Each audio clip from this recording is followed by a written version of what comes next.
ভাই লোক কি খবর তোমাদের, কেমন আছো তোমরা? আমি তোমাদের ফ্রেন্ডস এবং এটা হচ্ছে তড়িৎ ক্ষেত্রের পার্ট 4, যেখানে আমরা তড়িৎ ক্ষেত্র বা ইলেকট্রিক ফিল্ড সম্পর্কে প্রপারলি আলোচনা করবো এই ক্লাসে। তাহলে ক্লাসটা শুরু করার আগে একটাই কথা, যদি ক্লাসের মধ্যে কোথাও কোনো রকম প্রবলেম হয় কিংবা তোমাদের নোটসের প্রয়োজন হয় তাহলে তোমরা অবশ্যই কমেন্ট আমাকে জানাতে কিন্তু ভুলো না। তাহলে চলো আর বেশি কথা না বাড়িয়ে শুরু করা যাক আমাদের আজকের ক্লাস বা আজকের টপিক, যার নাম হচ্ছে তড়িৎ ক্ষেত্র বা ইলেকট্রিক ফিল্ড। তাহলে ভাই লোক, প্রথম বোঝা যাক আমাদের এই তড়িৎ ক্ষেত্র কি জিনিস। দেখো ভাই, যখনই একটি বা অনেকগুলো আধান একসঙ্গে কোনো একটি মাধ্যমে কোনো একটি জায়গায় রাখা হয়, তখনই সে এক বা একাধিক তড়িদাধানের পরিপার্শ্বস্থ যে অঞ্চলে তার আকর্ষণ বা বিকর্ষণ বল ক্রিয়া করে, অর্থাৎ আমাদের এই আধানগুলির চারিদিকে যতটা অঞ্চলের মধ্যে আমাদের এই আধানগুলির চারিদিকে যতটা অঞ্চলের মধ্যে বাইরে থেকে কোন একটি আধান নিয়ে গেলে সেই আধানটির ওপর একটা আকর্ষণ বা বিকর্ষণ বল ক্রিয়া করে, তাহলে আমাদের এই অঞ্চলটিকে বলা হয় প্রথম আধানগুলির তড়িৎ ক্ষেত্র বা ইলেকট্রিক ফিল্ড। মাথায় ঢুকলো না? কোনো সমস্যা নাই, এই তো ক্লাসের শুরু, জাস্ট ওয়েট। একটু পরে একদম 100% ক্লিয়ারিটি আসবে এই কনসেপ্টের, তার গ্যারান্টেড আমি 100% এখন দিতে পারি। শুধু ক্লাসটা জাস্ট আরেকটু দেখো, তারপর বুঝতে পারবে। ওকে, তাহলে তড়িৎ ক্ষেত্র কি? তড়িৎ ক্ষেত্র হচ্ছে আমরা যখনই একটি বা অনেকগুলো আধান কোন একটি মাধ্যমের কোন একটি জায়গায় একসঙ্গে থাকে, তখনই সেই আধানগুলির চারিদিকে চতুর্দিকে চারিদিকে যতটা অঞ্চল জুড়ে যতটা অঞ্চলের মধ্যে আমরা বাইরে থেকে যদি কোনো একটা আধান নিয়ে যাই এই অঞ্চলটির ভিতরে, তাহলে সেই আধানটির উপর একটা আকর্ষণ বা বিকর্ষণ বল ক্রিয়া করে, তবে আমরা সেই অঞ্চলটিকে তড়িৎ ক্ষেত্র বলতে পারি আমাদের এই আধানগুলোর। কারণ কি? আমাদের এই আধানগুলির কারণে এই প্রভাবশালী অঞ্চলের সৃষ্টি হচ্ছে। এই প্রভাবশালী অঞ্চলটিকে বলা হয় আমাদের তড়িৎ ক্ষেত্র, আমাদের এই আধানগুলির। এই প্রভাবশালী অঞ্চলের ভিতরে যখনই আমরা বাইরে থেকে কোনো একটি আধান নিয়ে যাই, তখনই সেই আধানটির উপর একটা আকর্ষণ বা একটা বিকর্ষণ বল ক্রিয়া করে, ঠিক কিনা? একদম ঠিক। আর এই প্রভাবশালী অঞ্চলটির নাম দেয় এই প্রভাবশালী অঞ্চল, এই প্রভাবশালী অঞ্চলকে বলা হয় আমাদের তড়িৎ ক্ষেত্র বা ইলেকট্রিক ফিল্ড। সিম্পল ব্যাপার। আরে ওয়েট, জাস্ট ওয়েট, ঘুমের কোনো অসুবিধা নাই। ঘুম পাচ্ছে কে? আরে ভাই, এই তো ক্লাসের শুরু, এই তোমার ঘুম এখনই লেগে যায় তাহলে পরে সমস্যা আছে, ঠিক কিনা? চলো ভাই আর একটু দেখি আমাদের কি হচ্ছে। আমাদের একটি বা একাধিক আধান বলছে, মানে কি? আমাদের এই যে তড়িৎ ক্ষেত্র সৃষ্টি হচ্ছে, এই যে প্রভাবশালী অঞ্চলটা সৃষ্টি হচ্ছে, এই প্রভাবশালী অঞ্চল বা তড়িৎ ক্ষেত্র সৃষ্টি হয় একাধিক আধান একসঙ্গে থাকলেও, বা শুধুমাত্র একটি আধান একা থাকলেও। যখনই একটি আধান যখনই একটি আধান রাখা হয়, তখনই আমাদের একটি আধানের চারিদিকে একটা প্রভাবশালী অঞ্চলের সৃষ্টি হয়। সেই প্রভাবশালী অঞ্চলের ভিতরে যখনই বাইরে থেকে কোনো একটি আধান, যে কোনো একটি আধান এই প্রভাবশালী অঞ্চলের ভিতরে নিয়ে আসি, তখনই সেই আধানটির উপরে একটা আকর্ষণ বল বা একটা বিকর্ষণ বল ক্রিয়া করে। তাহলে আমাদের এই প্রভাবশালী অঞ্চলটিকে বলতে পারি আমরা তড়িৎ ক্ষেত্র, আমাদের এই আধানটি। ঠিক তো? মানে এখানে একটা মজার বিষয় কি বলতো, আমরা যখনই একটি আধানকে এই তড়িৎ ক্ষেত্রের বা প্রভাবশালী অঞ্চল বা তড়িৎ ক্ষেত্রের ভিতরে নিয়ে আসি, তখনই সেই আধানটির সাথে একটা আকর্ষণ বা বিকর্ষণ বল ক্রিয়া করে। বাট যখনই আমরা এই আধানটিকে এই প্রভাবশালী অঞ্চল বা তড়িৎ ক্ষেত্রের বাইরে নিয়ে যাই, তখন সেই আধানটির উপর আর কোনো রকম আকর্ষণ বা বিকর্ষণ বল ক্রিয়া করে না, ঠিক কিনা মেরে ভাই? একদম ঠিক দাদা। হ্যাঁ হ্যাঁ হ্যাঁ। ওকে, তাহলে কি বলতে পারি আমরা পরিষ্কার যে আমাদের একটি বা অনেকগুলো আধান যখন একসঙ্গে থাকে তখন সেই আধানগুলির চারিদিকে একটা প্রভাবশালী অঞ্চলের সৃষ্টি হয়। সেই প্রভাবশালী অঞ্চলটার ভিতরে যখনই আমরা আমাদের বাইরে থেকে কোনো একটি আধানকে নিয়ে যাই, তখনই সেই আধানগুলির ওপর বা আধানটির ওপর একটা আকর্ষণ বা একটা বিকর্ষণ বল ক্রিয়া করে। আর আমাদের এই প্রভাবশালী অঞ্চলটিকে বলা হয় তড়িৎ ক্ষেত্র। আর এই তড়িৎ ক্ষেত্রের সৃষ্টি হয় আমাদের এই আধানটির জন্য। তাই এই আধানটিকে বলা হয় আমাদের ক্ষেত্র আধান। কি আধান? ক্ষেত্র আধান বলা হয় দাদা। ক্ষেত্র আধান বা উৎস আধান বলা হয়। কারণ কি আমাদের এই তড়িৎ ক্ষেত্র সৃষ্টি হচ্ছে, এই তড়িৎ ক্ষেত্রের উৎস হচ্ছে আমাদের এই আধানটা। ঠিক, একদম ঠিক। এই তড়িৎ ক্ষেত্রের সৃষ্টি হচ্ছে আমাদের এই আধানটি বা আধানগুলির কারণে। তাই এই আধানগুলিকে বা এই আধানটিকে বলা হয় ক্ষেত্র আধান। ঠিক, একদম ঠিক দাদা, একদম ঠিক, একদম ঠিক। ওকে, এবার আমাদের এই যে তড়িৎ ক্ষেত্র সৃষ্টি হয়েছে যখনই আমরা একটা আধানকে রাখি সামনে, তাই তো তখনই সেই আধানটার চারিদিকে একটা তড়িৎ ক্ষেত্রের সৃষ্টি হয়। এবার সেই তড়িৎ ক্ষেত্রটা এত দূর পর্যন্ত বিস্তৃত, নাকি আরো বড় বিস্তৃত, নাকি আরো এতটা দূর পর্যন্ত বিস্তৃত আছে আমাদের এই আধানের তড়িৎ ক্ষেত্রটা, সেই তড়িৎ ক্ষেত্রটা কত দূর পর্যন্ত বিস্তৃত সেটা আমরা কি করে বুঝতে পারবো?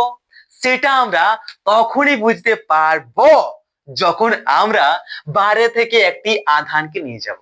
অর্থাৎ কি আমরা বাইরে থেকে একটি আধান, এই যে আধানটাকে আমরা এখানে নিয়ে গেলাম, তাহলে এত সামনে যখন একটি আধানকে নিয়ে গেলাম তখন সে আধানটির উপর কোন রকম আকর্ষণ বা বিকর্ষণ বল ক্রিয়া করছে না। মানে বলতে পারি যে আমাদের এই যে আধানটির, আমাদের এই ক্ষেত্র বা উৎস আধানগুলোর তড়িৎ ক্ষেত্র এতদূর পর্যন্ত বিস্তৃত নাই। ঠিক কিনা? এরপর আমরা এই আধানটিকে এইখানে নিয়ে গেলাম, তখন দেখছি এই আধানটির উপর কোন রকম আকর্ষণ বা বিকর্ষণ বল ক্রিয়া করছে নাই। মানে কি আমাদের ক্ষেত্র আধান এত দূর পর্যন্ত বিস্তৃত নাই। এরপর যখনই আমরা এই আধানটিকে এইখানে নিয়ে গেলাম, এত দূর নিয়ে গেলাম, তখন বুঝতে পারছি যে আমাদের এই আধানটির উপর একটা আকর্ষণ বা বিকর্ষণ বল ক্রিয়া করছে। মানে আমাদের এই আধানটির ওপর আকর্ষণ বা বিকর্ষণ বল ক্রিয়া করছে। মানে কি অবশ্যই আমাদের এই আধানগুলির, আমাদের এই ক্ষেত্র আধানগুলির কি হয়েছে রে, এই তড়িৎ ক্ষেত্রটা বা প্রভাবশালী অঞ্চলটা এত দূর পর্যন্ত বিস্তৃত। তার জন্যই আমাদের আধানটির ওপর আকর্ষণ বা বিকর্ষণ বল ক্রিয়া করছে। আবার যখনই আমরা আধানটিকে একটু বাইরে নিয়ে যাচ্ছি এতটা, তখন দেখছি আমাদের এই আধানটির ওপর আবার আকর্ষণ বা বিকর্ষণ বল ক্রিয়া করছে নাই। মানে কি আমাদের এই আধানটির এতটা দূরত্ব পর্যন্তও আমাদের এই তড়িৎ ক্ষেত্রটা বিস্তৃত নাই।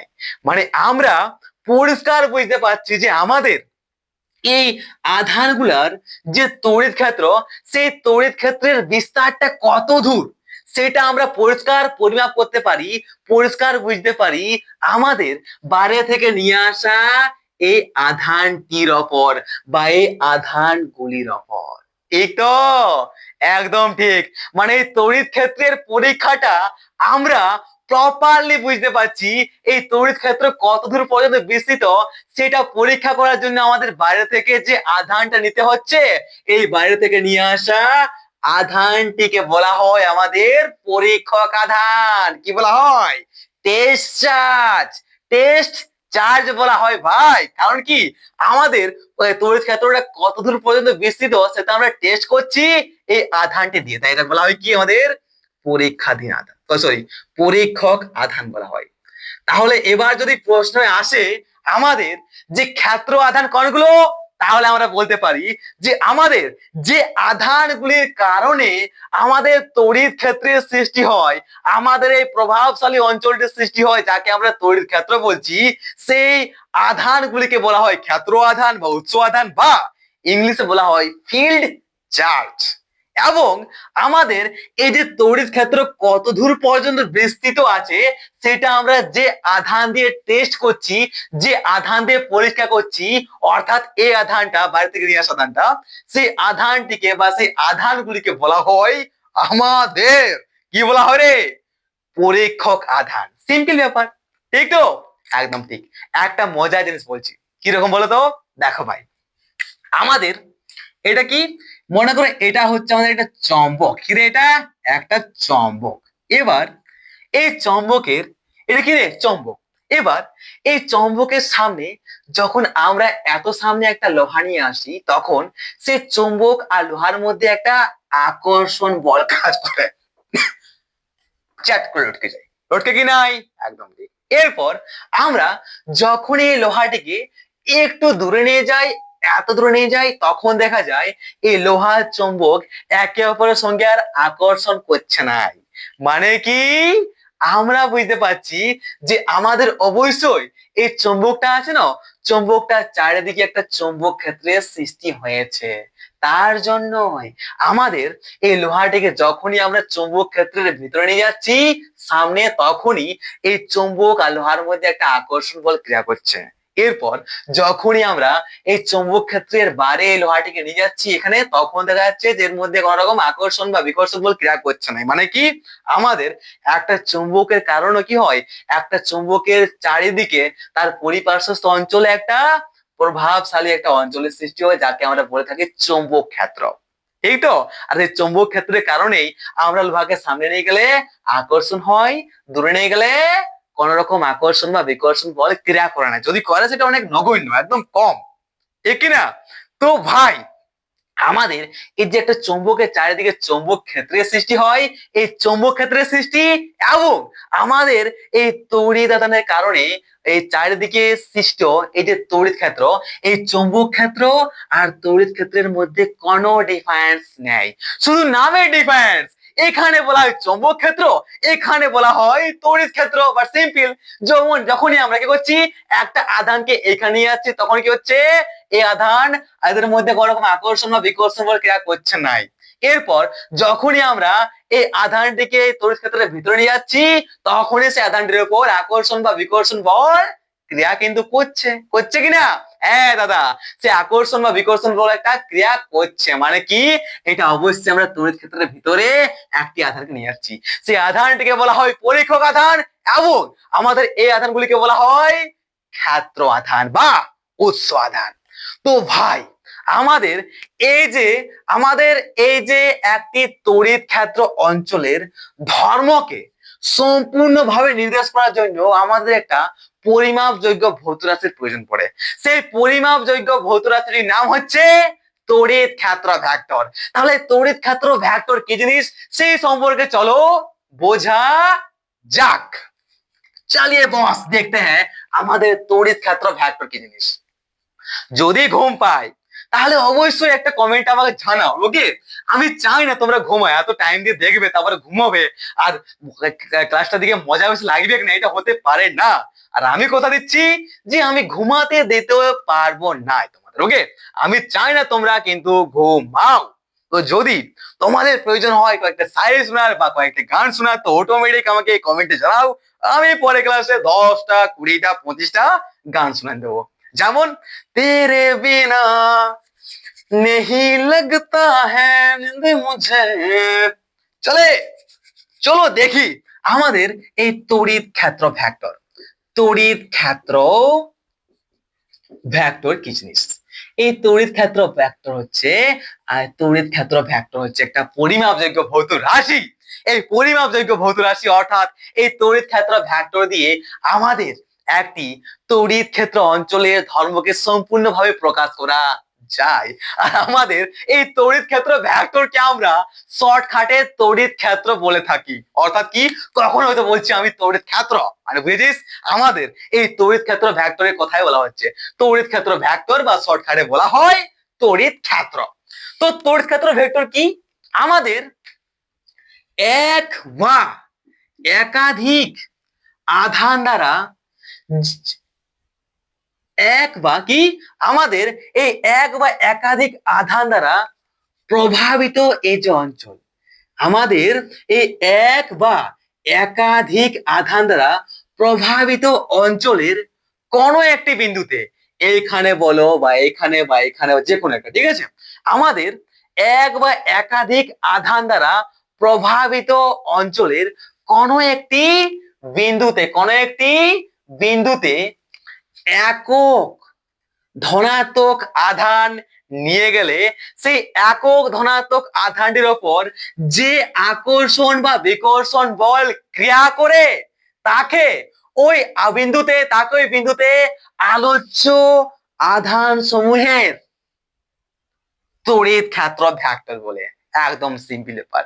কি তড়িৎ ক্ষেত্র ভেক্টর? কি আমাদের এই এক বা একাধিক আধান দ্বারা যে প্রভাবশালী অঞ্চলের সৃষ্টি হয়, সেই এক বা একাধিক আধান দ্বারা সৃষ্ট এই প্রভাবশালী অঞ্চলের ভেতরে কোন একটা বিন্দু নিলাম। এবার ওই বিন্দুতে আমরা যদি বাইরে থেকে কোন একটি একক ধনাত্মক আধান নিয়ে যাই, তাহলে সেই একক ধনাত্মক আধানটির ওপর যে আকর্ষণ বা বিকর্ষণ বল ক্রিয়া করে তাকে ওই বিন্দুতে আমাদের এই উৎস আধানগুলির এই আলোচ্য আধানগুলির তড়িৎ ক্ষেত্র ভেক্টর বা আমাদের সংক্ষেপে তড়িৎ ক্ষেত্র বলা হয়ে থাকে। মানে কি, তড়িৎ ক্ষেত্র ভেক্টর আর কিছুই নেই বাপ, একদম মজার, একদম সহজ। আমাদের কি বলছে, আমাদের একটি বল বা অনেকগুলো আধান দ্বারা যখন একটা প্রভাবশালী অঞ্চলের সৃষ্টি হয়, সেই প্রভাবশালী অঞ্চলের কোন একটা বিন্দুতে যদি আমরা বাইরে থেকে কোন একটি একক ধনাত্মক আধানকে নিয়ে যাই, তাহলে সেই একক ধনাত্মক আধানটির ওপর যে আকর্ষণ বা বিকর্ষণ বলের সৃষ্টি হয়, সেই আকর্ষণ বা বিকর্ষণ বলটিকে আমাদের ওই বিন্দুতে এই আলোচ্য তড়িদাধানের কি বলা হয় রে? তড়িৎ ক্ষেত্র ভেক্টর বা সংক্ষেপে আমাদের তড়িৎ ক্ষেত্র বলা হয়ে থাকে। সিম্পল ব্যাপার, একদম সিম্পল, কোনো সমস্যা আছে না? কি হচ্ছে আমাদের তড়িৎ ক্ষেত্র? কি রে, আমাদের তড়িৎ ক্ষেত্র ভেক্টর কি হচ্ছে? আমাদের এই একক আধান যে আছে, এই একক আধানের উপর কার্যকর যে আকর্ষণ বা বিকর্ষণ বল, এই একক ধনাত্মক আধানটার উপর কার্যকর আকর্ষণ বা বিকর্ষণ বল যেটা, সেটাকে বলা হয় আমাদের তড়িৎ ক্ষেত্র ভেক্টর বা তড়িৎ ক্ষেত্র। ঠিক কিনা? হ্যাঁ, ঢুকলো কিছু মাথায়? আরেকবার বলছি, আরেকবার, জাস্ট ওয়েট, আরেকবার, ঠিক আছে? এইবার শুনো, 100% ক্লিয়ার। আমাদের একটি বা অনেকগুলো আধান যখন একসঙ্গে থাকে, তখন সেই একটি বা অনেকগুলো আধানের চারিদিকে একটা প্রভাবশালী অঞ্চলের সৃষ্টি হয়। সেই প্রভাবশালী অঞ্চলটি কি বলা হয় মেরে ভাই? তড়িৎ ক্ষেত্র বলা হয়। তো সেই প্রভাবশালী অঞ্চলের ভেতরের কোন একটি বিন্দু, সে যে কোনো, এখানে এখানে ওখানে এখানে, যে কোনো একটা বিন্দুতে যদি বাইরে থেকে কোনো একটা ধনাত্মক আধান আমরা নিয়ে যাই, তাহলে সেই ধনাত্মক আধানটা সেই একক ধনাত্মক, একক মানে একক ধনাত্মক আধানটির উপর যে আকর্ষণ বা বিকর্ষণ বল ক্রিয়া করে, সেই আকর্ষণ বা বিকর্ষণ বলটিকে বলা হয় আমাদের ওই বিন্দুতে আলোচ্য আধানগুলির কি বলা হয় রে? তড়িৎ ক্ষেত্র ভেক্টর বা সংক্ষেপে তড়িৎ ক্ষেত্র বলা হয়। সিম্পল ব্যাপার, কোনো সমস্যা হলে কমেন্টে আমাকে জানাতে ভুলো না। আর এই একক ধনাত্মক যে আধানটি আছে, ওই একক ধনাত্মক আধানটির ওপর ক্রিয়াশীল বলের অভিমুখী, এই একক ধনাত্মক আধানটির উপর ক্রিয়াশীল বলের অভিমুখী আমাদের এই তড়িৎ ক্ষেত্র বা তড়িৎ ক্ষেত্র ভেক্টরের অভিমুখ। মানে আমাদের এই একক ধনাত্মক যে আধানটি আছে না, এই একক ধনাত্মক আধানটির উপর যে আকর্ষণ বা বিকর্ষণ বল কাজ করছে, সেই বলটার অভিমুখটা যদি এই সাইডে হয়, তাহলে আমাদের এই যে তড়িৎ ক্ষেত্র বা তড়িৎ ক্ষেত্র ভেক্টরের অভিমুখ, সেটাও কি হবে? এই দিকেই হবে। যদি আমাদের এই একক ধনাত্মক আধানটির উপর আকর্ষণ বা বিকর্ষণ বলের অভিমুখটা, এই যে কার্যকর বলটা যদি এই অভিমুখে হয়, তাহলে আমাদের এই তড়িৎ ক্ষেত্র বা আমাদের তড়িৎ ক্ষেত্র ভেক্টরটি অভিমুখটা এইদিকে হবে এক। তাই আমরা বলতে পারি যে আমাদের একক ধনাত্মক আধানের উপর যে কার্যকর বলটা, সেই বলটার অভিমুখ যেদিকে হবে সেই দিকেই আমাদের তড়িৎ ক্ষেত্র বা তড়িৎ ক্ষেত্র ভেক্টরের অভিমুক্তি হবে। মানে এখানে বুঝতে পারছি যে আমাদের এই যে তড়িৎ ক্ষেত্র আছে না, এই তড়িৎ ক্ষেত্র বা তড়িৎ ক্ষেত্র ভেক্টরের মানও আছে, আবার দিকও আছে। যেদিকে বলটার দিক সেদিকে তো তার দিকটা, মানে দিক আর মান দুটোই আছে। মানে এখান থেকে আমরা পরিষ্কার বুঝতে পারছি যে আমাদের এই তড়িৎ ক্ষেত্র ভেক্টর বা আমাদের সংক্ষেপে তড়িৎ ক্ষেত্র কি হচ্ছে, একটা ভেক্টর রাশি। এই সম্পর্কে কোনো সমস্যা? না দাদা, কোনো সমস্যা আমাদের নেই। এখানে আমরা বেশি একটু গিজিপিটি করে ফেললাম কি, আরে দূর, ভালো লাগে না। ওকে, আর মার্কার গুলোতে কালি কেন ভরে না বুঝতে পারি না, ঠিক আছে? মার্কার লাতে কালি কেন ভরে না, আমি তো ভরিনি। আর কি আমাদের এই তড়িৎ ক্ষেত্র ভেক্টর, বাহ, আমাদের এই তড়িৎ ক্ষেত্র হচ্ছে একটা কি রাশি রে? এটা হচ্ছে একটা ভেক্টর রাশি। কারণ কি আমাদের তড়িৎ ক্ষেত্র ভেক্টর বা আমাদের এই তড়িৎ ক্ষেত্রের মান এবং দিক দুটোই আছে। এবং আমাদের এই যে তড়িৎ ক্ষেত্র ভেক্টর বা তড়িৎ ক্ষেত্রকে আমরা কি বলবো বলতো? সংক্ষেপে আমরা তড়িৎ ক্ষেত্রই বলছি, ঠিক আছে? কি বলছি? তড়িৎ ক্ষেত্রই বলছি। তাহলে এই তড়িৎ ক্ষেত্রের যে সিম্বল, সেই সিম্বল বা চিহ্ন হচ্ছে আমাদের কি? ই তীর চিহ্ন, ই ভেক্টর। তাহলে আমাদের এই তড়িৎ ক্ষেত্রকে আমাদের এই চিহ্ন দিয়ে প্রকাশ করা হয়। কি চিহ্ন দিয়ে? আমাদের ই এর উপরে একটা তীর চিহ্ন, ই ভেক্টর। ওকে, এটা কি রে? এটা হচ্ছে আমাদের তড়িৎ ক্ষেত্র। তাহলে আমরা যখনই আমরা ই ব্যবহার করব, তাহলে ই হচ্ছে কি আমাদের তড়িৎ ক্ষেত্র, এটা হচ্ছে কি আমাদের তড়িৎ ক্ষেত্র ভেক্টর, ঠিক তো?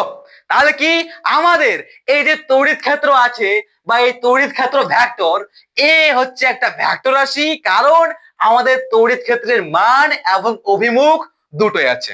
এবং আমাদের এই তড়িৎ ক্ষেত্রের যে সিম্বল সেটা হচ্ছে ই ভেক্টর। সিম্পল ব্যাপার। কথা অসুবিধা? অবশ্যই কোথাও অসুবিধা নাই।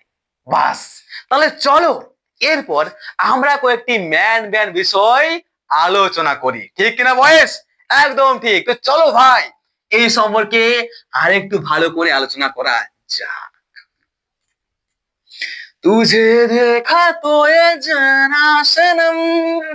ভিডিওটা আমি শুট করছি, বাজছে আমার রাত 11টা। ওকে, 11 থেকে 12টা, এই সময় আমরা ঘুমাই একদম ফুলে। তো আলোচনা, ডিসকাশন, আচ্ছা ডিসকাশন। তার আগে আমার মার্কারটা কি পাল্টাতে হবে নাকি রে? আরে ইয়ার, আলোচনা, ডিসকাশন। দেখো, আলোচনা বা ডিসকাশন নাম্বার 1, কে? ডিসকাশন নাম্বার 1 হচ্ছে আমাদের কুলম্ব বলের মতোই, আমাদের কুলম্ব বলের মতোই আমাদের এই যে তড়িৎ ক্ষেত্র আছে, এই তড়িৎ ক্ষেত্র আমাদের দূরত্বের বর্গের ব্যস্তানুপাতিক। আমাদের কুলম্বের সূত্রও কিন্তু এরকমই ছিল, মনে আছে কিছু? ওই কুলম্বের সূত্র কি ছিল রে? কুলম্বের সূত্র ছিল আমাদের F সমান 1/4 পাই Q1 Q2 by r square. মানে ওখানে আমাদের কুলম্বের সূত্র ছিল 1/r²। তো আমাদের কুলম্বের সূত্রের মতোই এই কুলম্বের, এই যে কুলম্ব বল, এই কুলম্ব বলের মতোই আমাদের এই যে তড়িৎ ক্ষেত্র আছে, এই তড়িৎ ক্ষেত্রের সিম্বল কি? ই। তো এই তড়িৎ ক্ষেত্র আমাদের কুলম্ব বলের মতোই তার দূরত্বের বর্গের ব্যস্তানুপাতিক। দূরত্ব কোনটা? মনে করো আমাদের এই যে আধান আছে একটা, ঠিক তো? তো এই যে আমাদের একটা আধান, মনে করো আধান নাম হচ্ছে কিউ। তো এই কিউ আধানের চারিদিকে যে তড়িৎ ক্ষেত্রের সৃষ্টি হয়েছে, ঠিক তো?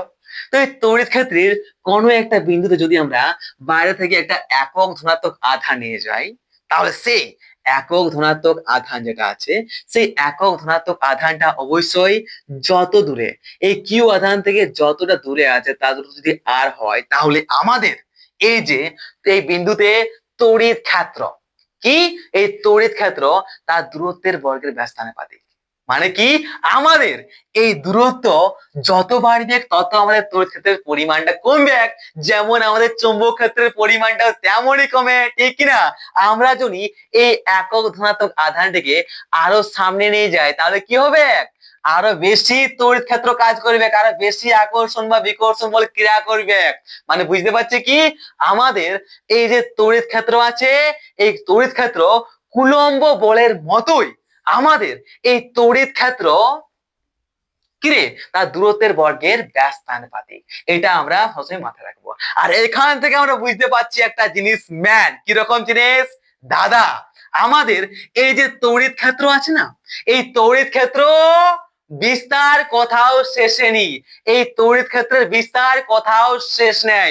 অর্থাৎ যদি আমরা কোনো একটি আধানকে এখানে রাখি, তাহলে সেই আধানের যে তড়িৎ ক্ষেত্র প্রভাবশালী অঞ্চল, সেটা এত বড়ও নয়, এত বড় নয়, এত বড় নয়, সেই প্রভাবশালী অঞ্চলটা, সেই তড়িৎ ক্ষেত্র তার মহাবিশ্বের বহু দূর পর্যন্ত, যেটা আমরা ভাবতেই পারবো না। অর্থাৎ আমাদের একটি তড়িৎ ক্ষেত্রের বিস্তার অবশ্যই অসীম পর্যন্ত হয়।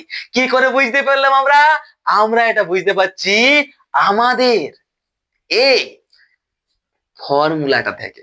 কি করে দেখতে পাচ্ছি যে আমাদের দূরত্ব যত বেশি হবে, দূরত্ব আমাদের যত বেশি হবে, এতটা এতটা এতটা এতটা দূরত্ব যত বেশি হবে, তবু কিন্তু আমাদের এই যে তড়িৎ ক্ষেত্র আছে না, সেই তড়িৎ ক্ষেত্রে কি হবে রে, কখনোই শূন্য হবে না। মানে তড়িৎ ক্ষেত্র আমাদের অসীম পর্যন্ত কাজ করে, ঠিক কিনা? তড়িৎ ক্ষেত্র শূন্য হবে না, তড়িৎ ক্ষেত্র আমাদের শূন্য হবে না, মানে আমাদের তড়িৎ ক্ষেত্র অসীম পর্যন্ত কাজ করে। কিন্তু আমাদের এই যে পরিমাপযোগ্য কয়েকটা যন্ত্র আছে না, সেই যন্ত্রগুলা লিমিটেড আছে। সেই যন্ত্রগুলা কিছু দূর পর্যন্তই তার তড়িৎ ক্ষেত্র পরিমাপ করতে পারবে, বেশি দূর পর্যন্ত পরিমাপ করতে পারবে নাই। তার জন্য আমাদের এই যে তড়িৎ ক্ষেত্র আছে, সেই তড়িৎ ক্ষেত্রকে একটা লিমিট পর্যন্ত ধরে নেওয়া হয়, একটা সসীম ধরে নেওয়া হয়, ঠিক আছে। বাট বাস্তবে যেটা হয় অরিজিনাল, সেটা অরিজিনালটা হচ্ছে কি, আমাদের একটা আধানের বা আধানগুলি যে তড়িৎ ক্ষেত্র, সেটা অসীম পর্যন্ত হয়, অনেক দূর পর্যন্ত হয়, যেটা আমরা ভাবতে পারবো না। কিন্তু বাস্তবে ধরে নেওয়া হয়, মানে আমরা ধরে নিই যে সেটা সসীম পর্যন্ত বিস্তৃত, কারণ কি সেটা প্রয়োগ করতে পারবো না, অসীম পর্যন্ত আমরা বিস্তৃত করা সম্ভব নয় আমাদের, ঠিক কেউ, মানে অসীম পর্যন্ত আমাদের প্রয়োগ করা সম্ভব নয়। ওকে, এটা ছিল এক নম্বর পয়েন্ট। এবার 2 নম্বর পয়েন্ট আমরা বলতে পারি যে আমাদের এই যে আছে না তড়িৎ ক্ষেত্র, এই তড়িৎ ক্ষেত্র আমাদের যেটা আছে, এটা কি রে, একটা ভেক্টর রাশি, ঠিক না? এটা একটা ভেক্টর রাশি, একটা ভেক্টর ক্ষেত্র।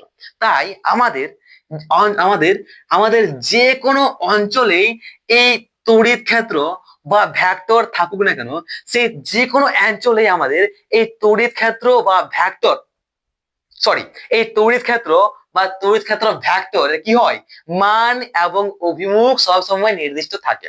বুঝতে পেরেছো?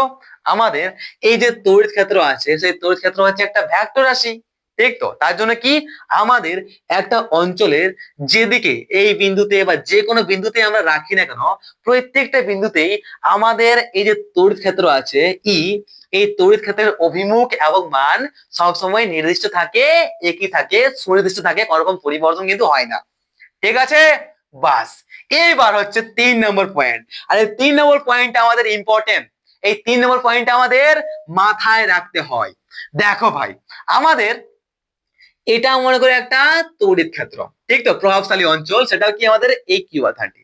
ওকে, কিউ আধানটির জন্য একটা তড়িৎ ক্ষেত্র বা একটা প্রভাবশালী অঞ্চলের সৃষ্টি হয়েছে। এবার বাইরে থেকে যখনই আমরা কি করি, বাইরে থেকে আমরা কি নিতে হবে, বাইরে থেকে আমরা কোনো একটা বিন্দুতে কি করবো রে, একক ধনাত্মক আধান নিয়ে যাব, একক ধনাত্মক আধান নিয়ে যাবো, মানে কি, আমাদের 1 কুলম্ব আধান নিয়ে যাব। তো যখনই আমরা এই প্রভাবশালী অঞ্চল বা তড়িৎ ক্ষেত্রের ভেতরে এই বিন্দুতে আমরা 1 কুলম্ব আধান নিয়ে যাই, তখন কি হয়, সেই 1 কুলম্ব আধানটা অনেক বেশি হয়, অনেক বেশি হয়, সেই 1 কুলম্ব আধানটা আমাদের অনেক বেশি হয়। আর এই 1 কুলম্ব আধানটা যদি অনেক বেশি হয়, তাহলে কি করবে, আমাদের এই 1 কুলম্ব আধানটা নিজেও একটা তড়িৎ ক্ষেত্রের সৃষ্টি করে নিবে। আর যখনই এই 1 কুলম্ব আধানটা নিচে একটা তড়িৎ ক্ষেত্রের সৃষ্টি করে নিবে, তখন কি হবে, আমাদের এই আধানটা, আমাদের যে আধানটি দিয়ে তড়িৎ ক্ষেত্র সৃষ্টি হয়েছে, সেই তড়িৎ ক্ষেত্রে যে আমরা প্রয়োগ করছি, সেই তড়িৎ ক্ষেত্রটা আর কি হবে, ধ্বংস হবে, বিঘ্ন ঘটবে, আমাদের তখন এই তড়িৎ ক্ষেত্রটা ড্যামেজ হয়ে যাবে। তার জন্য কি করা হয়, আমাদের 1 কুলম্ব ধনাত্মক আধান বাদ দিয়ে এর এর বিপরীতে এর এর অন্যত্তরে আমরা অন্য একটি আধান ব্যবহার করি, যেটা হচ্ছে আমাদের কত Q0। আর এই Q0 আধানটা আমাদের কত প্রায় শূন্যের সমান, ঠিক আছে, প্রায় শূন্যের কাছাকাছি। ওকে, শূন্য না কিন্তু শূন্যের কাছাকাছি, ঠিক আছে, অনেক কমলি। কারণ কি আমরা আবার বলছি দেখো কি আমাদের এই 1 কুলম্ব, আমাদের এই 1 কুলম্ব আধানটি 1 কুলম্ব আধানটি যথেষ্ট বড়, ফলে তড়িৎ ক্ষেত্রের কোন বিন্দুতে আমাদের 1 কুলম্ব আধানটি নিয়ে গেলে সেই 1 কুলম্ব আধানটি আমাদের এই তড়িৎ ক্ষেত্রের বিঘ্ন ঘটাতে পারে। কি করতে পারে? বিঘ্ন ঘটাতে পারে। তার জন্য আমাদের এই 1 কুলম্ব আধানটির পরিবর্তে আমরা অন্য একটি আধান ব্যবহার করেছি। সেই অন্য একটি আধান হচ্ছে আমাদের Q0। আর এই Q0 প্রায় আমাদের জিরোর কাছাকাছি বলে আমরা ধরে নিই। তাহলে কি আমরা যেটা পড়লাম আমাদের তড়িৎ ক্ষেত্র ভেক্টর, সেই তড়িৎ ক্ষেত্র ভেক্টরে কি করছি আমরা একটি একক ধনাত্মক আধানকে কোনো একটা বিন্দুতে নিয়ে যাচ্ছি। সেই একক ধনাত্মক আধানকে আমরা ওই একক ধনাত্মক আধান বলতে আমরা 1 কুলম্ব আধান না নিয়ে সেটাকে আমরা ধরে নেবো কত Q0 ধরে নিয়ে আমরা কাজ চালাবো। কারণ কি 1 কুলম্ব আধানটা আমাদের তড়িৎ ক্ষেত্রে বিঘ্ন ঘটাতে পারে। সিম্পল ব্যাপার, ঠিক আছে। 5 থেকে 10 বার তো বললাম আমি, তো 5 থেকে 10 বার বললাম, তার কারণটা হচ্ছে এটা ইম্পর্টেন্ট, এটা আসতে পারে পরীক্ষায়, ঠিক আছে, তার জন্য আমি এটা বলে তোমাদেরকে ফেললাম। তো চলো এই যে দেখা যাক আমাদের এই যে আমরা এই যে আমাদের আমাদের এই যে এটা হচ্ছে তড়িৎ ক্ষেত্র, ঠিক তো। আমাদের এই কিউ আধানটি দেখেছি, এবার এই কিউ আধানটির কারণে আমাদের এই তড়িৎ ক্ষেত্র বা প্রভাবশালী অঞ্চলের সৃষ্টি হয়েছে। এই প্রভাবশালী অঞ্চলের কোন একটা বিন্দু হচ্ছে এটা। এবার এই বিন্দুতে যদি আমরা একক ধনাত্মক আধান বা অর্থাৎ কি আমরা যদি Q0 এর পরিবর্তে কি একক ধনাত্মক আধানের পরিবর্তে আমরা Q0 ইউজ করছি, তো Q0 যদি নিয়ে আসা হয় তাহলে Q0 যেটা আছে এই একক ধনাত্মক আধানটির উপর আমাদের যে আকর্ষণ বা বিকর্ষণ বল কাজ করবে সেটা যদি আমরা বলি F ডট, কি সেটা যদি আমরা F ভেক্টর ধরে নিই তাহলে আমরা এখানে বলতে পারি কি, অর্থাৎ আমাদের তড়িৎ ক্ষেত্র বলতে পারি, আমাদের তড়িৎ ক্ষেত্র কি রে, আমাদের তড়িৎ ক্ষেত্র বা তড়িৎ ক্ষেত্র ভেক্টর E সমান আমরা কি বলতে পারি আমাদের কি রে, আমাদের একক ধনাত্মক আধান যেটা আমরা Q0 নিয়েছি সেই Q0 এর অপরে যতটা কার্যকর আকর্ষণ বা বিকর্ষণ বল কাজ করছে, ঠিক কিনা। আর আমাদের এই যে Q0 আছে এই Q0 লিমিট কত, আমাদের Q0 প্রায় একদম কত রে, প্রায় 0 সমান না, হ্যাঁ প্রায় 0 সমান, তাই লিমিট নিচ্ছি আমরা Q0 যেটা হচ্ছে একদম 0 সমান। সিম্পল জিনিস লিমিট। ওকে, কি হচ্ছে আমাদের এই যে তড়িৎ ক্ষেত্র ভেক্টর বা আমাদের তড়িৎ ক্ষেত্র আছে, সেই তড়িৎ ক্ষেত্র কি আমাদের তড়িৎ ক্ষেত্র কোনটাকে বলা হয়, আমাদের এই যে একক ধনাত্মক আধান আছে এই একক ধনাত্মক আধানটির উপর যতটা কার্যকর আকর্ষণ বা বিকর্ষণ বল ক্রিয়া করছে সেই আকর্ষণ বা বিকর্ষণ বলটিকে বলা হয় কি আমাদের তড়িৎ ক্ষেত্র। তাহলে আমাদের একক ধনাত্মক আধানের উপর কার্যকর আকর্ষণ বা বিকর্ষণ বল, তাহলে আধান বাই বল, এটাই হচ্ছে আমাদের তড়িৎ ক্ষেত্র। তাহলে বলতে পারি কি আমাদের ই ভেক্টর সমান লিমিট Q0 যেটা আছে 0 পর্যন্ত যে দিয়েছে আমরা লিমিটটা সমান বলতে পারি যে F ভেক্টর বাই Q0, ঠিক তো, যেখানে Q0 হচ্ছে আমাদের একক ভেক্টর, একক ধনাত্মক আধান, একক ধনাত্মক আধান, এবং এটা হচ্ছে আমাদের কি ভেক্টর বল ভেক্টর। ওকে, বাস এতটা বুঝতে পেরেছো। তো এখান থেকে আমরা এর একক বার করতে পারি, এখান থেকে আমরা এর মাত্রা বার করতে পারি। কিভাবে চলো দেখা যাক। তাহলে এখানে আমরা যদি বলি আমাদের এই তড়িৎ ক্ষেত্রের একক কি, তাহলে এককটা আমরা এখান থেকে বার করতে পারবো। কিরকম, আমরা এখানে বুঝতে পারছি আমাদের যে তড়িৎ ক্ষেত্র আছে না সেই তড়িৎ ক্ষেত্র সমান কি বলতে পারছি আমাদের একক ধনাত্মক আধানটির অপর কার্যকর বল, সে আকর্ষণ হোক কিংবা বিকর্ষণ হোক, ঠিক কিনা বয়েস, একদম ঠিক। তাহলে যদি আমরা এসআই একক বার করতে চাই আমাদের এই তড়িৎ ক্ষেত্র ভেক্টর বা তড়িৎ ক্ষেত্রের, তাহলে বলতে পারি কি, বলতে পারি আমাদের এসআই পদ্ধতিতে বলে দেবো কি রে নিউটন, এবং এসআই পদ্ধতিতে আমাদের এই যে Q0 আছে এই আধানের একক কি কুলম্ব, তাহলে বলতে পারি যে আমাদের নিউটন নিউটন বাই কুলম্ব বা নিউটন ইন্টু কুলম্ব মাইনাস 1, এটা হচ্ছে আমাদের তাহলে নিউটন বাই কুলম্ব বা নিউটন ইন্টু কুলম্ব ইনভার্স, এটা হচ্ছে আমাদের এসআই পদ্ধতিতে তড়িৎ ক্ষেত্র ভেক্টর বা তড়িৎ ক্ষেত্রের একক। এবার যদি আমরা সিজিএস বলতে চাই তাহলে সিজিএস টা কি হবে রে? সিজিএস টা হবে আমাদের কি হবে? একক ডাইন হবে, তাহলে ডাইন বাই যেটা আছে স্টেট কুলম্ব আছে, তাহলে বলতে পারে কি আমাদের ডাইন ইন্টু স্টেট, হ্যাঁ স্টেট কুলম্ব ইনভার্স, বাস এটা হয়ে গেল আমাদের সিজিএস পদ্ধতিতে তড়িৎ ক্ষেত্রের একক। সিম্পল ব্যাপার, কোনো সমস্যা নাই। এরপর যদি বলা হয় আমাদের এই তড়িৎ ক্ষেত্রে দাদা মাত্রা কি হবে, তাহলে বলতে পারে কি ই সমান জানি আমরা এফ বাই কিউ, তাহলে আমরা জানি কি বলের মাত্রা কত রে? এম এল টি মাইনাস 2 এবং আমাদের আধানের মাত্রা হচ্ছে আই টি, তাহলে এখান থেকে বলতে পারি আমাদের M L T M L T minus 3 I minus M L T minus 3 I minus 1, ঠিক তো? তাহলে এটা হয়ে গেল কি আমাদের তড়িৎ ক্ষেত্রের মাত্রা। সিম্পল ব্যাপার। তাহলে একক মাত্রা কিভাবে বার করতে হয় সেই সম্পর্কে কোনো সমস্যা? আশা করি কোনো সমস্যা কিন্তু এখানে রইল না। তাহলে চলো এবার বিন্দু আধানের জন্য তড়িৎ ক্ষেত্রের মান নির্ণয় করি। অর্থাৎ আমাদের যদি একটা ছোট্ট বিন্দু আধান রাখা হয়, সেই ছোট্ট বিন্দু আধানটির জন্য যে তড়িৎ ক্ষেত্রের সৃষ্টি হবে, সেই তড়িৎ ক্ষেত্রের মানটা আমরা কি করে নির্ণয় করব সেই সম্পর্কে আমরা এরপরে একটু আলোচনা করব। তাহলে আমাদের ক্লাস শেষ, ঘুমের কোনো ব্যাপার নেই। জানি আমি অ্যাকচুয়ালি আমার 12টা 11টা বাজছে এখন, ঠিক আছে? তার জন্য আমার ঘুম পাচ্ছে, আমার এনার্জি নষ্ট হয়ে গেছে, ঠিক আছে? কারণ আমি এর আগেও ক্লাস নিয়েছি, এর আগেও আমি ক্লাস করাইছি, তার জন্য আমার একটা এনার্জি আসছে না। বাট একটু সামলা, ঠিক আছে? চিন্তা করিস না, 100% ক্লিয়ার হবে, ওকে? বাস।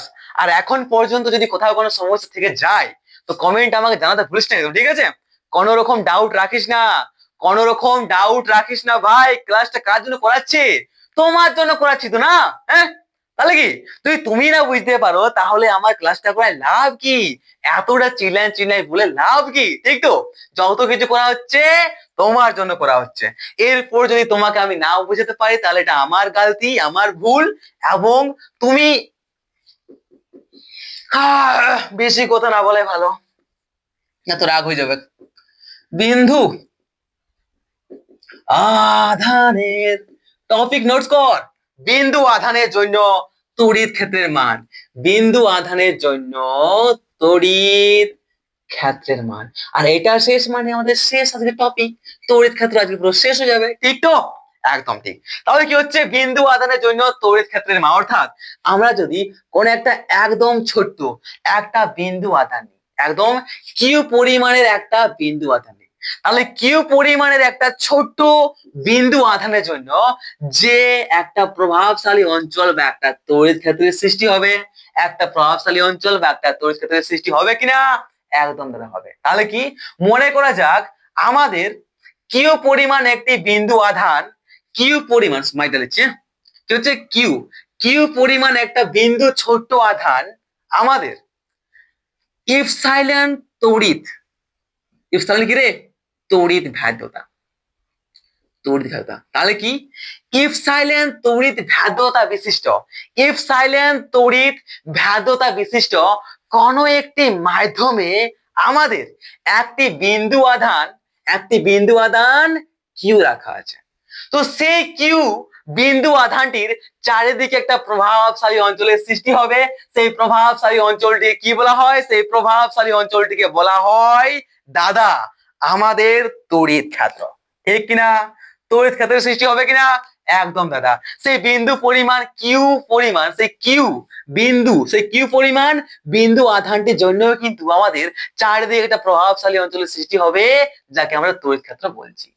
এরপর ওই বিন্দুকে কেন্দ্র করে একটি হ্যাঁ ঠিক আছে। তো এরপর ওই আধান থেকে আমাদের এই যে আধানটা আছে, বিন্দু আধানটা, এই আধানটাকে আমাদের আর দূরত্বে, কত আর দূরত্বের যে কোনো একটা বিন্দু, আমাদের আর দূরত্বের যে কোনো একটা বিন্দুতে তড়িৎ ক্ষেত্র কত, এই আমাদের এই কিউ পরিমাণ বিন্দু আধান থেকে আর দূরত্বে একটা বিন্দু নিলাম।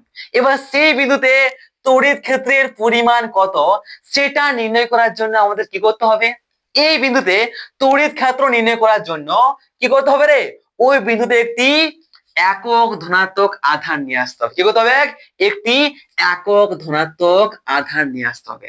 আর এই একক ধনাত্মক আধানটিকে আমরা কি বলেছি, আমরা 1 কুলম্ব অনেক বড় হচ্ছে, তার জন্য আমরা এর বদলে কি লিখবো, Q0 লিখবো।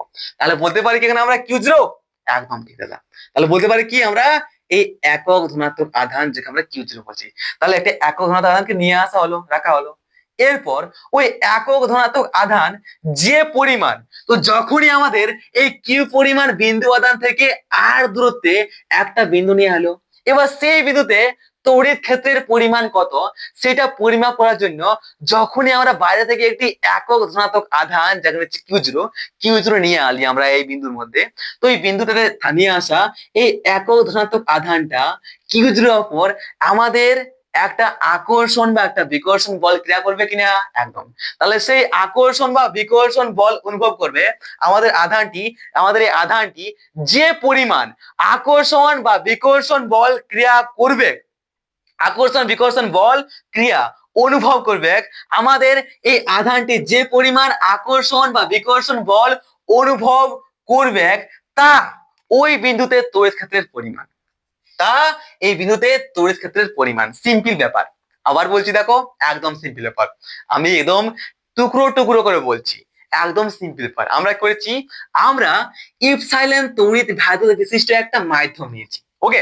এবার এই মাধ্যমে ইপসাইলন তড়িৎ ভেদ্যুত বিশিষ্ট কোন একটি মাধ্যমে আমরা কিউ পরিমাণ বিন্দু আধান রেখেছি। এবার সেই কিউ পরিমাণ বিন্দু আধানের চারিদিকে একটা প্রভাবশালী অঞ্চল সৃষ্টি হবে যাকে আমরা তড়িৎ ক্ষেত্র বলছি। তো এই তড়িৎ ক্ষেত্র সৃষ্টি হয়ে গেছে এবারে, ঠিক আছে। তো এবার আমাদের কিউ পরিমাণ ধনাত্মক আধান থেকে আমাদের আর দূরত্বে, কত আর দূরত্বের একটা বিন্দু নিলাম।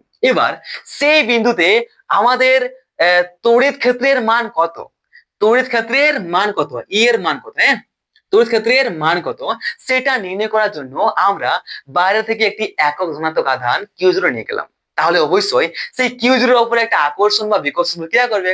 তাহলে সেই আমাদের কিউ জিরোর উপর কতটা বল আমাদের এই কিউ জিরো যখনই আমরা এই বিন্দুতে নিয়ে গেলাম, তখনই আমাদের এই কিউ জিরো বা এই ধনাত্মক আধানটির ওপর, আমাদের ধনাত্মক আধানটি যে পরিমাণ বলটা অনুভব করবে না, যতটা পরিমাণের বল অনুভব করবে তাকে বলা হয় আমাদের এই বিন্দুতে তড়িৎ ক্ষেত্রের পরিমাপ। কি বলা হয়, তড়িৎ ক্ষেত্রের পরিমাণ বলা হয়। সুতরাং ওই বিন্দুতে তড়িৎ ক্ষেত্রের মানটা কি নির্ণয় করবো, সুতরাং আমাদের এই বিন্দুতে আমাদের তড়িৎ ক্ষেত্রের মান কি করে নির্ণয় করব সেটা আমরা বলতে পারি। আমরা কি জানি, আমরা জানি যে ই সমান কি রে, আমাদের একক ধনাত্মক এই আধানের উপর কার্যকর বল, আমাদের একক ধনাত্মক আধানটির উপর কার্যকর যে বল সেটাকে বলা হয় তড়িৎ ক্ষেত্র। আধানের উপর কার্যকর বল সেটা হচ্ছে আমাদের তড়িৎ ক্ষেত্র। তাহলে এখান থেকে বলতে পারে কি, আমাদের এফ সমান কি জানি, আমরা কুলম্বের সূত্রে পড়েছি যে এফ সমান হচ্ছে আমাদের কি রে, 1/4 pi epsilon Q1 Q2 by r square, ঠিক কিনা, একদম ঠিক দাদা। তাহলে এখানে যদি আমরা এই এফ এর মানটা বসাই তাহলে কি আসবে, মানটা আসবে আমাদের 1/4 পাই ইপসাইলন, কত আসবে এখানে, কত আছে, এটা কিউ আছে, তাহলে আসবে কিউ, একটা আছে কিউ জিরো বাই কত আছে আর আর স্কোয়ার, কিন্তু নিচে আছে কিউ জিরোটা, তাহলে কিউ জিরো আছে, তাহলে কিউ জিরো কাটাই যাবে, তাহলে কি আসবে এখানে, বলতে পারি আমাদের তড়িৎ ক্ষেত্র সমান বলতে পারি 1/4 pi epsilon q by r square, ঠিক কিনা, একদম ঠিক, ঠিক কিনা ভাই, একদম ঠিক দাদা। আর আমরা আগের ক্লাসে পড়েছি আমাদের এই যে ইপসাইলনটা আছে না, সেই ইপসাইলনের জায়গায় আমরা কি রে কাপ্পা ইপসাইলন নট বসাতে পারি কিনা, একদম কিউ বাই আর স্কোয়ার, ঠিক কিনা বয়েস, একদম ঠিক। তাহলে এই যে সূত্র, এই 1 নম্বর সূত্র, এটি হচ্ছে আমাদের কি রে, এটি হচ্ছে আমাদের কোন মাধ্যমের, কোন একটি আমাদের ইপসাইলন বা কোন একটি মাধ্যমের মধ্যে অবস্থিত, কোন একটি মাধ্যমের ইপসাইলন তড়িৎ ভেদ্যতা বিশিষ্ট কোন একটি মাধ্যমে অবস্থিত আমাদের বিন্দু আধানের জন্য বিন্দু আধান থেকে আর দূরত্বে অবস্থিত কোন একটা বিন্দুর তড়িৎ ক্ষেত্রের মান। সিম্পল ব্যাপার। ওকে, বাস এখানে মানগুলো বসান দিয়ে অটোমেটিক আমরা আমাদের এই বিন্দুর তড়িৎ ক্ষেত্রের যে মান সেটা আমরা বার করতে পারবো। পারবো কিনা? একদম। এবার চলো শূন্য স্থানে আমাদের যদি শূন্য স্থান বা বায়ু মাধ্যমে একটি শূন্য স্থান বা বায়ু মাধ্যমে যদি আমাদের একটি বিন্দু আধান থাকে, তাহলে সেই বিন্দু আধানটার যে তড়িৎ ক্ষেত্র সৃষ্টি হবে একটা শূন্য স্থান বা বায়ু মাধ্যমে, সেখানে আমাদের কোন একটা বিন্দুতে তড়িৎ ক্ষেত্রের মানটা কত হবে? কত? সেখানে আমাদের বিন্দুর কোন তড়িৎ ক্ষেত্রের মানটা কত হবে? তো দেখো ভাই, আমরা কি জানি আমাদের শূন্যস্থান বা বায়ু মাধ্যমে আমাদের যে কাপ্পা আছে না, পরাবৈদ্যুতিক ধ্রুবক, কিরে কাপ্পা, তো কাপ্পার মান কত জানি আমরা? শূন্যস্থান বা বায়ু মাধ্যমে কাপ্পার মান জানি আমরা 1। তাহলে যদি আমরা আমরা এই সূত্রে কাপ্পার মানটা 1 বসাই, তাহলে কি আসবে আমাদের? তড়িৎ ভেদ্যতার সমান আসবে 1/4 পাই Q/r²। ঠিক তো? এটা হচ্ছে আমাদের 2 নম্বর সমীকরণ। কি? এটা হচ্ছে আমাদের 2 নম্বর সমীকরণ। এটা হচ্ছে শূন্যস্থান বা বায়ু মাধ্যমে আমাদের তড়িৎ ভেদ্যতার, কোন একটা বিন্দুতে অবস্থিত তড়িৎ ভেদ্যতার মান। ওকে, সিম্পল কিনা? একদম সিম্পল আছে, একদম মজাদার আছে, একদম সহজ আছে, কোনো চাপের এখানে বিষয় নেই ভাই। ওকে, ঠিক আছে। তো চলো, তো এখানে আরেকটা জিনিস বুঝতে পারছি, আমাদের এই যে ইপসাইলনটা আছে, আমাদের এই যে তড়িৎ ভেদ্যতা আছে, এই তড়িৎ যে ভেদ্যতা, সরি, হ্যাঁ তড়িৎ ক্ষেত্র না, হ্যাঁ হ্যাঁ হ্যাঁ, ওকে ওকে ভাই, তড়িৎ ক্ষেত্র বটে ভাই, আমি ভুল বলছি। আরে তড়িৎ ভেদ্যতা তো আমাদের ইপসাইলন বটে। তো দেখো ভাই, আমাদের এই যে তড়িৎ ক্ষেত্র আছে, এই তড়িৎ ক্ষেত্রের ভেক্টর কিরকম হবে?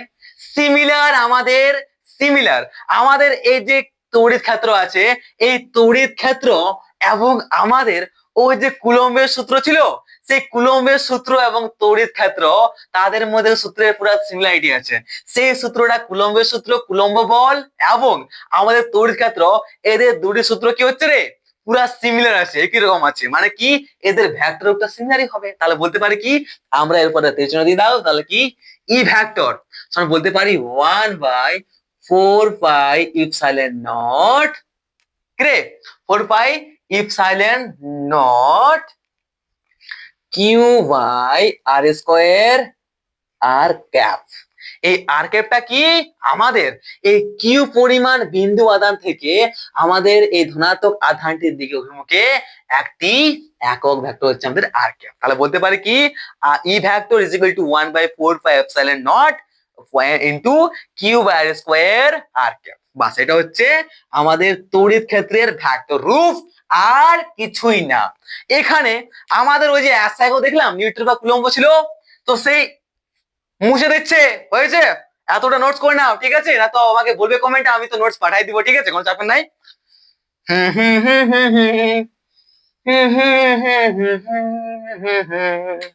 দেখো, তো আমরা এসআই পদ্ধতিতে আমাদের এই তড়িৎ ক্ষেত্র যেটা ছিল তার একক কি দেখলাম রে? নিউটন পার কুলম্ব। কিন্তু আমরা এই এসআই কে, এই যে এসআই একক নিউটন পার কুলম্ব আছে, এর পরিবর্তে আমরা অন্য একটি এককে ব্যবহার করতে পারি। কি একক? চলো দেখা যাক। দেখো ভাই, আমাদের কি আমরা জানি যে আমাদের 1 নিউটন পার কুলম্ব, এটাকে আমরা কি এরকম লিখতে পারি যে 1 নিউটন ইন্টু মিটার বাই নিচে কুলম্ব ইন্টু মিটার, কারণ দুটো সেমই আছে, অপর গুণ করছে নিচে গুণ করছে, লিখতে পারি এরকম, পারি লিখতে। তো এখানে একটা বল, আমাদের নিউটন ইন্টু মিটার, এটাকে আমরা কি বলি? নিউটন ইন্টু মিটার, এটাকে আমরা জুল বলে থাকি, একদম ঠিক। আর এটা কুলম্ব ইন্টু মিটার, তাহলে তাহলে এরপর আমাদের জুল পার কুলম্ব, এটাকে আমরা কি বলি? ভোল্ট বলি। এবং মিটার, তাহলে ভোল্ট বাই মিটার, দেখতে পারি কিনা?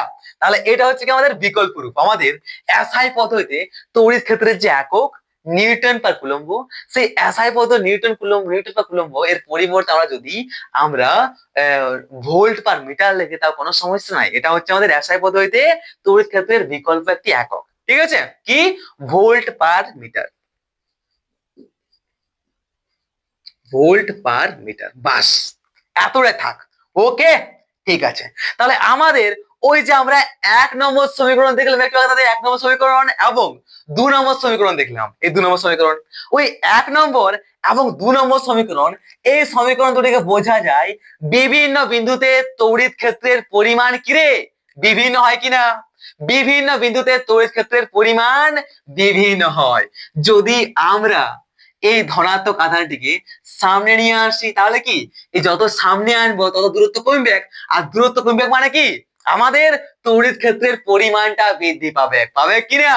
মানে বুঝতে পারছি কি এই বিন্দুতে আলাদা, এই বিন্দুতে আলাদা, প্রত্যেকটা বিন্দুতে আমাদের তড়িৎ ক্ষেত্রের পরিমাণ বিভিন্ন হবে। তাহলে বলতে পারি কি 1 নম্বর ও 2 নম্বর সমীকরণ, এই দুটো থেকে আমরা বুঝতে পারছি যে আমাদের তড়িৎ ক্ষেত্রের আমাদের কি রে আমাদের তড়িৎ ক্ষেত্রের বিভিন্ন বিন্দুতে আমাদের তড়িৎ ক্ষেত্রের মান বিভিন্ন হবে। এবং একটি বিন্দু আধানের জন্য কোন বিন্দুতে তড়িৎ ক্ষেত্র আধানটি পরিমাণ আচ্ছা একটি বিন্দু আধান, যেমন কি আমাদের একটি বিন্দু আধানের জন্য আমাদের তড়িৎ যে ক্ষেত্র আছে সেই তড়িৎ ক্ষেত্র আমাদের এই বিন্দু আধান, যাকে আমরা কি লিখছি এই বিন্দু আধানের সমানুপাতিক, এটাও আমরা বলতে পারি এখানে, পারি কিনা। একদম ঠিক, কারণ কি দেখতে পাচ্ছি কি আমাদের এই যে আছে এ আমাদের তড়িৎ ক্ষেত্র এবং আমাদের এই যে বিন্দু আধান কিউ কি আছে রে সমানুপাতিক আছে, আছে কিনা মেরে ভাই। একদম দাদা, তাহলে বলতে পারি আমাদের তড়িৎ ক্ষেত্র এবং আমাদের এই বিন্দু আধানের সমানুপাতিক।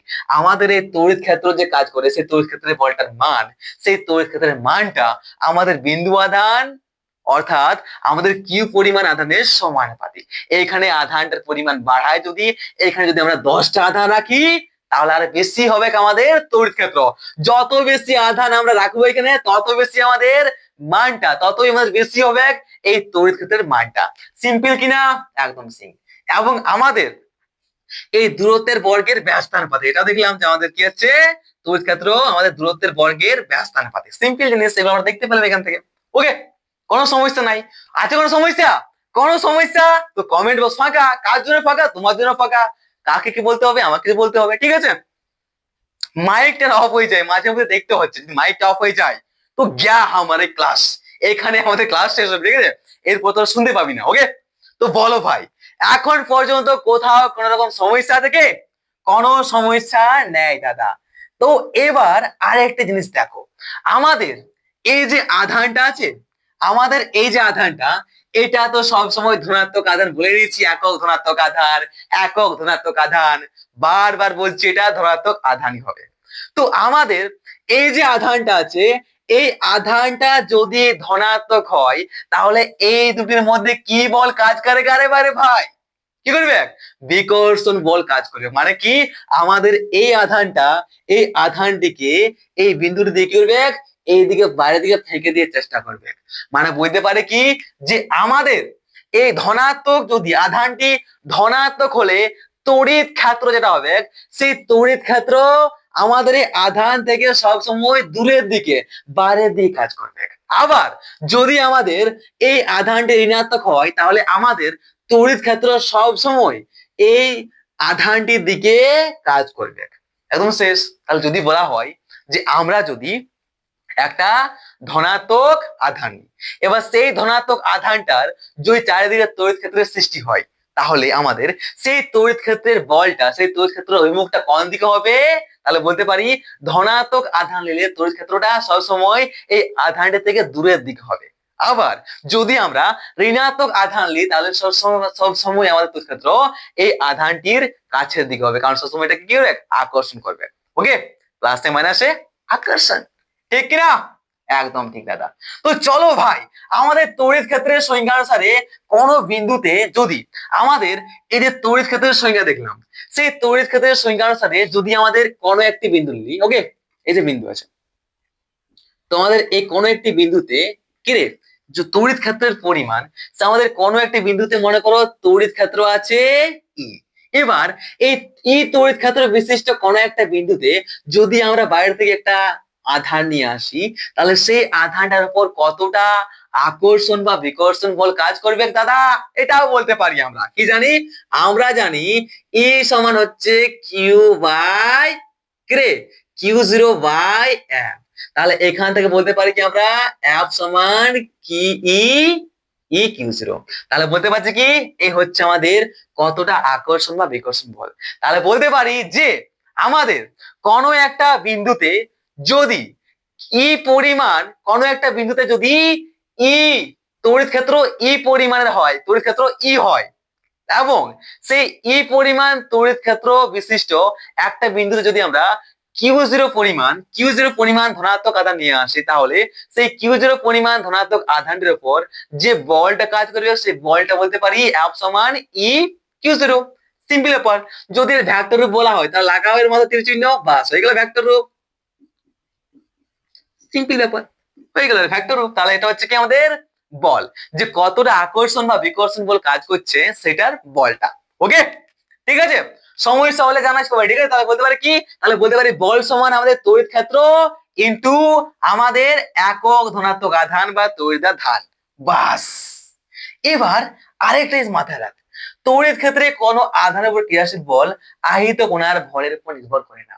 আমাদের কি, আমাদের এই যে এই ফর্মুলা থেকে বুঝতে পারছি আমাদের তড়িৎ ক্ষেত্রের কোন কি বলছে এখানে, তড়িৎ ক্ষেত্রের কোন এই তড়িৎ ক্ষেত্র আছে, এই তড়িৎ ক্ষেত্রের কোন একটা বিন্দু এখানে এখানে যেখানে, তো তড়িৎ ক্ষেত্রের কোন একটা বিন্দুতে আমাদের তড়িৎ ক্ষেত্রের কোন একটা বিন্দুতে তড়িৎ ক্ষেত্রের যে মান, সেই তড়িৎ ক্ষেত্রের মান উৎস যে আধানটা আছে যে এখান থেকে সৃষ্টি হচ্ছে, সেই উৎস আধান কিউ আধানটা, সেই উৎস আধানের কি হয়, সেই উৎস আধানের ভরের উপর নির্ভর করে না, যে আমাদের উৎস আধানের ভর কত আছে তার উপর নির্ভরশীল কিন্তু করছে না, এটাও মাথায় রাখিস।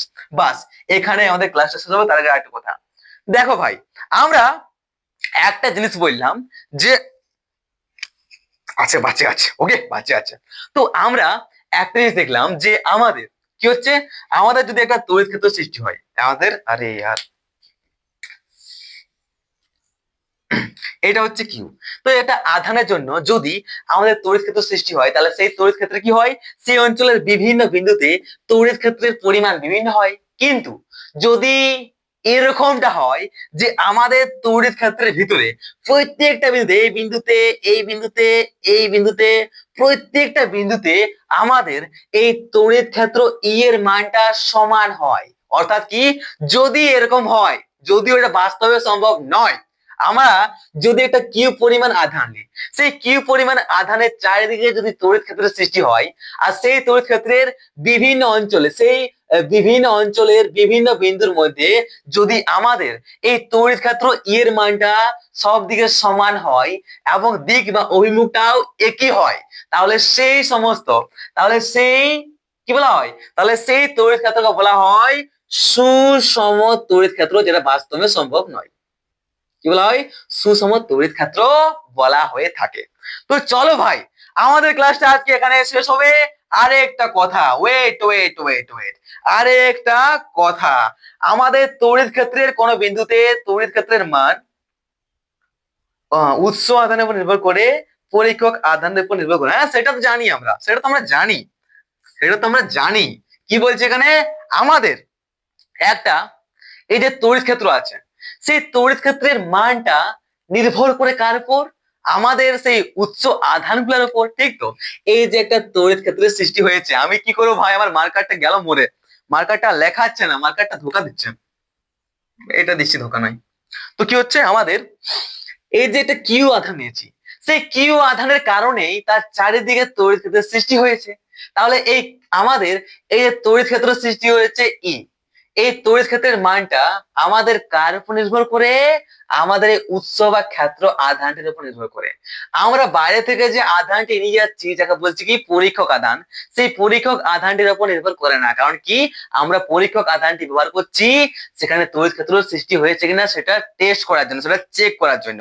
আমাদের তার জন্য বলতে পারি যে আমাদের একটা তড়িৎ ক্ষেত্রের মান, আমাদের তড়িৎ ক্ষেত্রের মান কোন, আমাদের তড়িৎ ক্ষেত্রের মান আমাদের উৎস বা ক্ষেত্র আধানের উপর নির্ভরশীল বটে, কিন্তু আমাদের বাইরে থেকে নিয়ে আসা পরীক্ষক আধানের উপর নির্ভরশীল কিন্তু নয়। ঠিক আছে, সিম্পল, একদম সিম্পল। তো চলো এইবার ক্লাস শেষ করা যাক, তার আগে হে আরেক মিনিট ওয়েট ওয়েট। ঠিক আছে, একটা গ্রাফ আছে, একটা কি আছে, একটা লেখো চিত্র আছে, যেটা মাথায় লেখো, এটা পরীক্ষায় আসতে পারে। কি হচ্ছে, লেখচিত্র দিয়ে আছে আমাদের এই যে আছে তোর কি তোর তড়িৎ ক্ষেত্র এবং আমাদের আর স্কোয়ার। এই তড়িৎ ক্ষেত্র এবং দূরত্বের বর্গের স্কোয়ার এদের মধ্যে একটা লেখচিত্র বানাও। তো সেই লেখচিত্র কেমন হবে রে? সেই লেখচিত্র দাদা আমাদের হবে আর স্কোয়ার আর ই। আমাদের এই তড়িৎ ক্ষেত্র এবং দূরত্বের বর্গের যদি আমরা একটা লেখচিত্র বানাই, সেই লেখচিত্রটা কেমন হবে? সেই লেখচিত্রটা দাদা এইরকম হবে। এইরকম কেন হবে? দেখো ভাই, আমরা কি জানি এদের মধ্যে সম্পর্ক কি রে? এদের মধ্যে সম্পর্ক হচ্ছে দাদা 1/r²। ঠিক কিনা বয়স? একদম ঠিক দাদা। তো এখানে বুঝতে পারছি যদি আমাদের দূরত্ব বাড়ে তাহলে আমাদের এটা কমবে। তাহলে যদি আমাদের এই যে আরটা আছে, যদি আমাদের এইদিকে আরটা বেড়ে যায় তাহলে কি, আমাদের যদি আরটা বেড়ে যায় মানে কি, এই যে লেখচিত্রটা আমাদের এদিকে আগান যাবে বাড়ে গেলে, তাহলে এদিকে কমবে আর এদিকে বাড়বে। ঠিক তো? ঠিক কিনা বয়স? একদম ঠিক দাদা। তাহলে এটা হচ্ছে কি আমাদের, যখন আমাদের দূরত্ব বাড়ছে তখন কি হচ্ছে, যখন আমাদের দূরত্ব বাড়ছে তখন কি হচ্ছে, আমাদের এদিকে তোর তড়িৎ ক্ষেত্র কমছে। আবার যদি তড়িৎ ক্ষেত্র বাড়ে তাহলে আমাদের দূরত্ব কমবে। তাহলে তড়িৎ ক্ষেত্র যদি বাড়ে তাহলে কি হবে, আমাদের দূরত্ব দিকে কমে যাবে। তার জন্য আমাদের আমাদের এই তড়িৎ ক্ষেত্র এবং দূরত্বের বর্গের সাথে এরকম একটা লেখচিত্র তৈরি করা হয়। ঠিক আছে? এটা মনে রাখবে। 100% পরীক্ষায় আসার চান্সটা আছে। 100% নাই, 90 হবে। ওকে, জানি না, আমি বাদ দাও, বেশি গ্যারান্টি দিব না। ঠিক আছে, পরীক্ষা আসুক তারপরে দেখা যাবে কি হয়। ওকে, দেখো এবার আমাদের এই যে তোর তড়িৎ ক্ষেত্র এবং 1/r², এদের মধ্যে গ্রাফটা কি হবে সেই সম্পর্কে দেখো। এদের মধ্যে লেখচিত্র হবে আমাদের তড়িৎ ক্ষেত্র এবং 1/r²। কি হবে রে? একটা সরলরেখা হবে, সমানুপাতি হবে। কেন?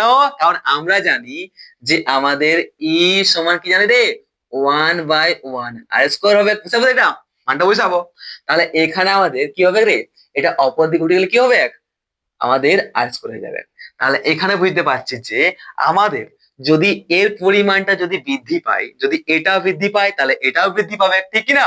এটা বৃদ্ধি পেলে এটাও বৃদ্ধি পাবে।